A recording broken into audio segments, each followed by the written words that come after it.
Nasıl anlatayım pişmanım, sensiz de halimi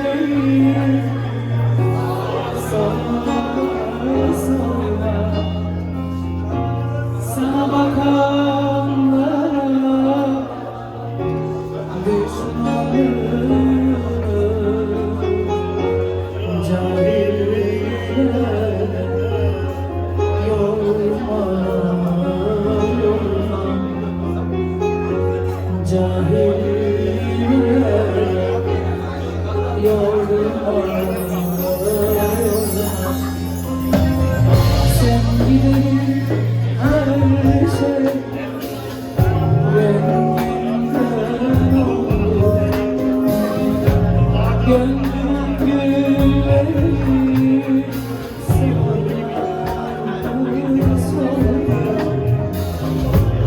hayatımı güler yüzü kayboldu.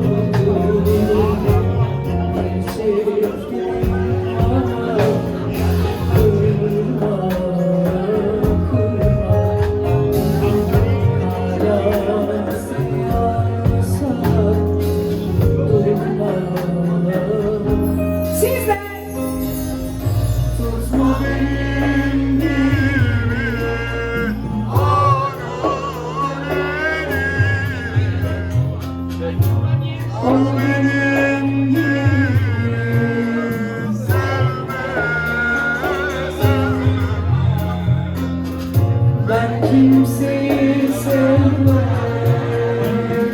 senin gibi,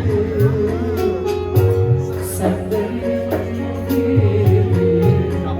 sevme, sevme, sen benim gibi.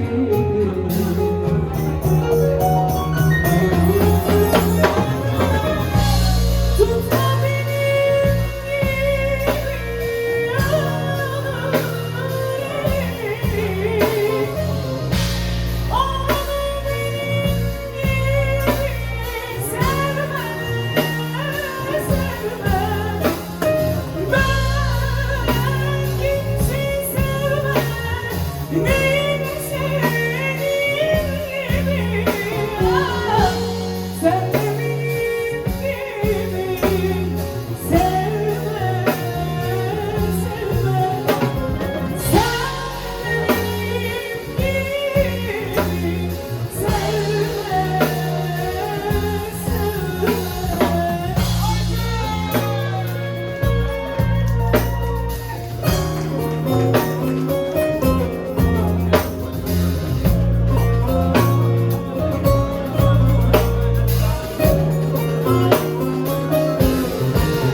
nasıl sever nasıl kıskanmışım,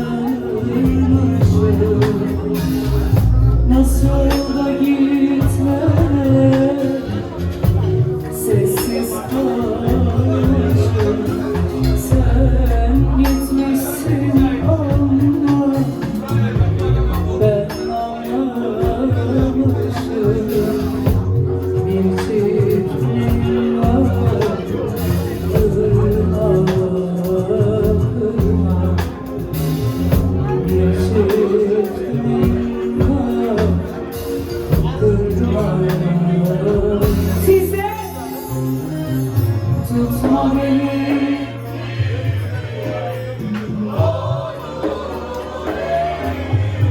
daha güçlü.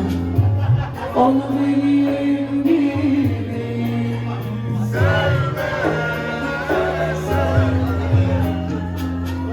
ben kimseyi sevmedim senin gibi, sen benim gibi sevme, sevme.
Sen